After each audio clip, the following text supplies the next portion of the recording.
अरे इसकी भेड़ का बहुत जोर से टट्टी आ रही है। अरे सेठ जी इतनी जल्दी में भाग के कहाँ जा रहे हो? अरे राजू भैया मुझे बहुत जोर से टट्टी आ रही है, आप थोड़ी देर मेरी दुकान का ध्यान रखना। हाँ ठीक है। गया।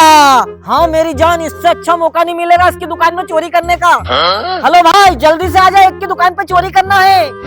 अरे हाँ भाई जल्दी बता किसकी दुकान में चोरी करनी है। चल मेरे साथ। अरे भाई ये दुकान का तो शटर खुला हुआ है, ये तूने कैसे किया? दरअसल हुआ यूं कि दुकानदार को लगी बड़ी जोर की टट्टी और दुकानदार मेरे भरोसे अपनी दुकान छोड़ के चला गया। अब दुकानदार को क्या पता कि जिसके भरोसे उसने अपनी दुकान छोड़ी है वो एक बहुत बड़ा चोर है। अबे साले हंस क्या रहा है, दुकान में जाओ जल्दी चोरी कर। ठीक है बॉस। ये फंस गया। अरे बॉस ये पाउडर का डब्बा रख लूं क्या? हाँ रख ले यार। अरे बॉस ये नारियल की तेल की शीशी रख लूं क्या? रात को तुम्हारे काम आएगी। अबे टकले जो मिले वो सब रख ले। बॉस ये डंडा भी रख लो। लाओ दो। अबे भाग, दुकान का मालिक आ गया। अब तेरा क्या होगा कालिया?